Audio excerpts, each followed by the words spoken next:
May the words of my mouth, the meditation of all our hearts, be always acceptable in your sight, O Lord, our rock and our Redeemer. Amen. Over the past 10 months since the shutdown began, most of us have been reframing how we greet people. The typical way of after we say hello has been to ask, "How you doing?" Well, that's a hard question to ask now, because the answer coming back from most people is, well, I'm surviving. I've survived the holidays, I'm surviving the weather, I survived the election and its aftermath, I'm surviving COVID, or hope I survive COVID, knowing that hundreds of thousands haven't survived COVID, and that also may have hit very close to home. Survival, getting by, making it through is an issue that has risen closer to the surface. And so when we greet people, we don't necessarily want to hear their answer, "I'm surviving." We're all surviving. We're doing whatever we can to survive. If you look at the highest risk group in our population, which is our children, and thanks be to God, they are not at the front line of risk in this COVID pandemic. But shy of that, every research shows that what kids have in common is their ability to survive. Regardless of whether they've been nurtured or neglected or even abused, they have all learned the art of survival. And tragically, for more and more kids, survival is the only art that they learn.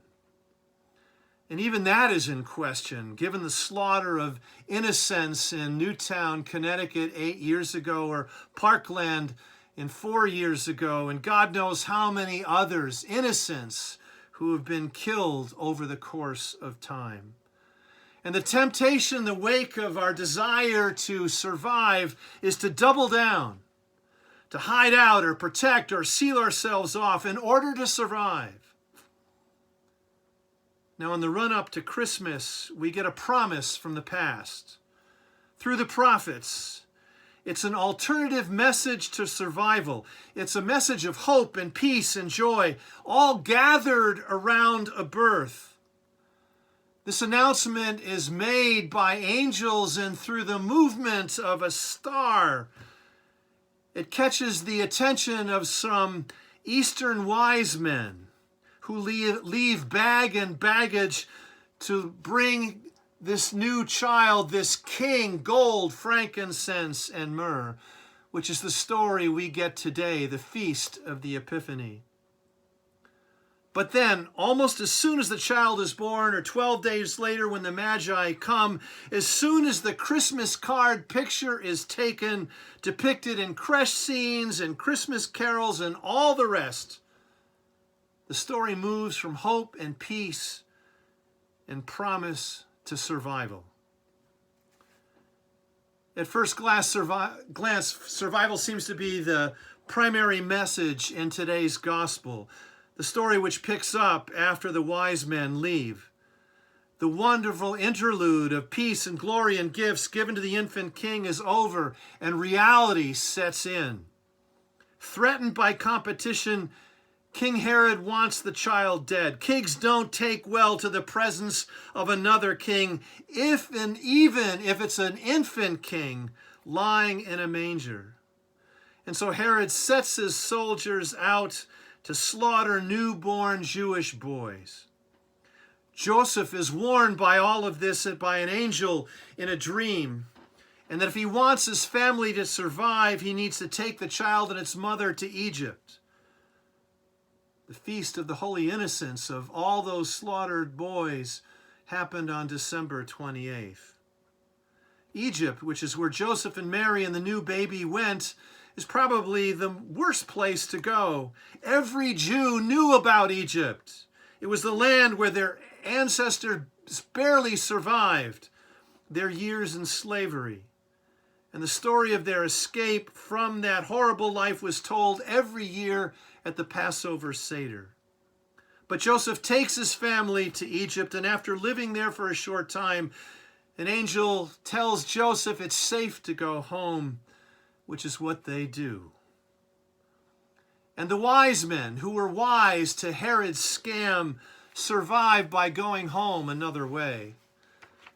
Now, if the story was only about survival, Joseph would have bailed out on his family a long time ago. Mary is not yet his wife, and Jesus is not his son. Joseph had no obligation to them. To assure his survival, he could have made an earlier and easier escape by himself, with more justification than all the men who have bailed out on wives and children before or since. But Joseph is concerned less about survival and more about the promise. Like Mary, who has fully embraced the promise and literally embodied the promise, and Jesus, who would later teach the promise and ultimately sacrifice himself for the promise, Joseph lived in the hope of the promise of Emmanuel, God with us. All of Joseph's many moves were not about survival, but a response in faith to that promise. Today is the Feast of the Epiphany. Three Kings Day initiates a season of light, of hope, of gift. Isaiah speaks of it in the first lesson that we heard. Arise, shine, for your light has come, and the glory of the Lord has risen upon you. There it is. The wise men saw it. Joseph found it. Jesus lived by it. Isaiah then says that darkness has covered the earth. They knew that. We all know that. All across the world, the darkness of the pandemic, accompanied by an increase in homelessness and a crescendo of food insecurity and job losses and eviction notices and on and on and on. And then we get to our own lives where we deal with our own individual, unique darkness. The darkness is real. My guess is that for most people who have made New Year's resolutions, their resolution is, let 2020 be done. My resolution is not to go back there. The darkness is real. So is the light that is within us and out in front of us. It's the Epiphany light. Look for it. Light leads us through the darkness. That light is hope, blessing, mercy, and peace, and transformation. 45 years ago, I heard a sermon, my first year in seminary, that still stays with me. It was preached by Gardner Taylor, who was then the pastor of Concord Baptist Church in Brooklyn, New York. He died a few years ago, and during his lifetime, he was widely regarded as the most effective preacher in the English language. And he came to the divinity school, and he told in his sermon a story that shaped his life and indeed has shaped mine, and I offer it to you to shape yours during this season of Epiphany. Gardner Taylor was part of the preaching rota list the night before the March in Selma in 1965. And what people would do is they'd gather in the church the night before the march for encouragement, for prayer, for music, to inspire them to what they were going to do the next day, which was fraught with risks. Gardner Taylor was the second to last preacher that evening. Martin Luther King was the final preacher. And as Gardner Taylor tells the story, he was into his passionate mode and he was building up to a crescendo and the lights went out. And this golden-throated preacher was struck dumb with fear.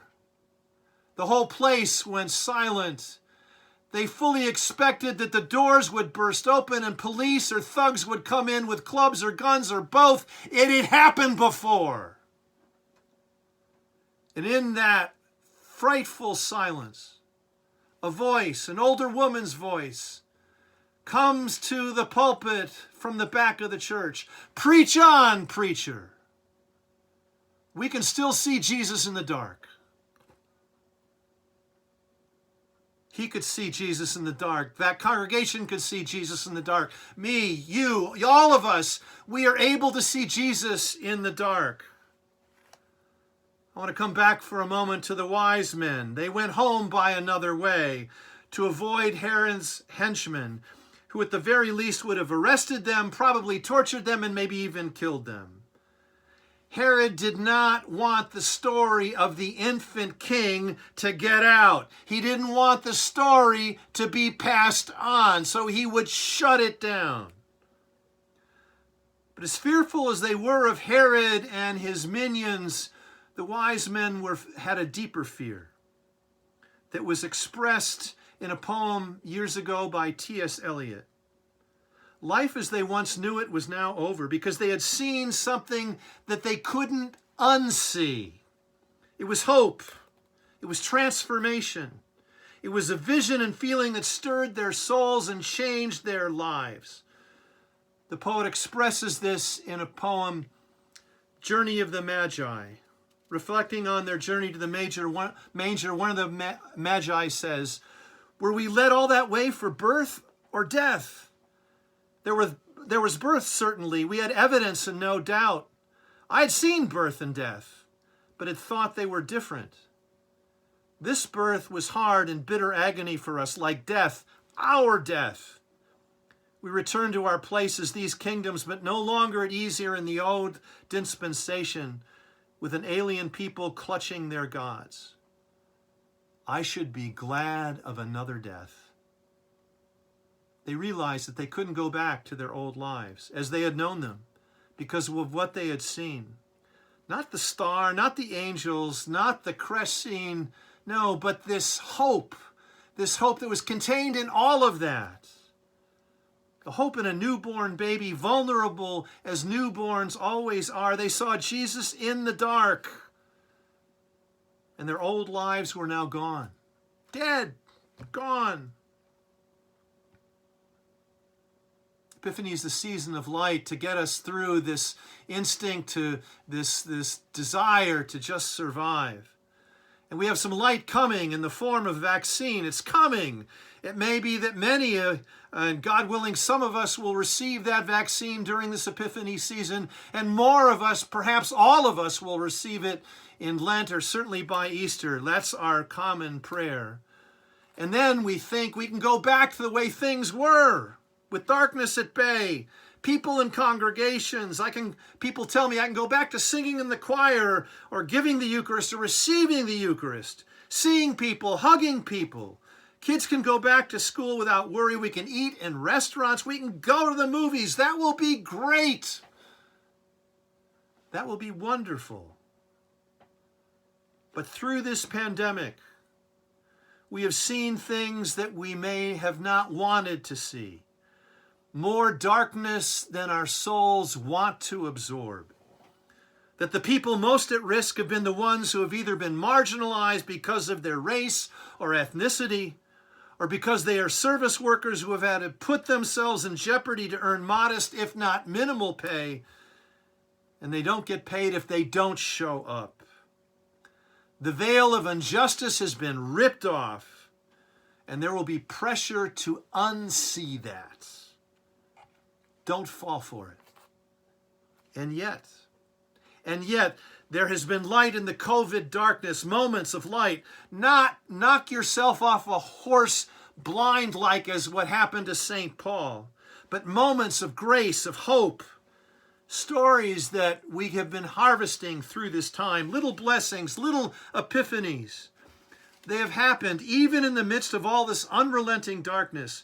We need to pay attention to those stories, those moments of light that are happening outside our sacred places, when in fact every place now is a sacred place. No, we can't see people's faces because of the mask, but we can learn to see people smiling with their eyes. God is close. We can learn to train a spiritual muscle to locate God in nearness, in each other. And there are sacrament-like moments that occur regularly in the everyday if we pay attention. The more we pay attention to God, these epiphanies, the more we have them. Now, there are forces and attitudes that will suggest that we can't trust the light or hope or peace. It won't last. It's not real.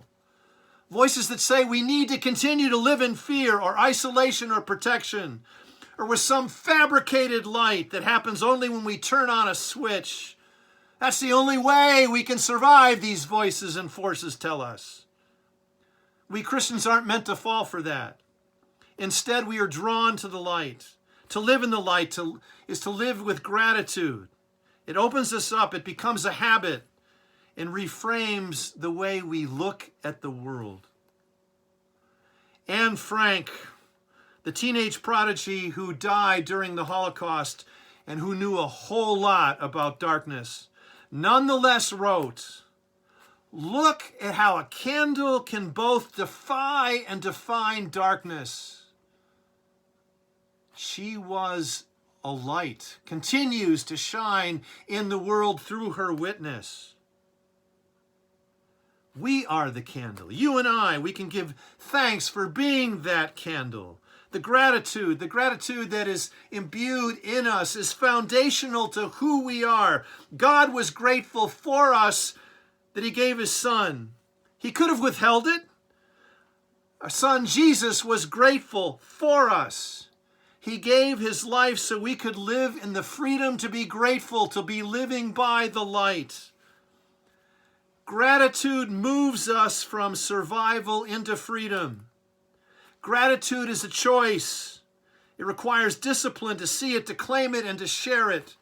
The signs are out there. It will change our lives.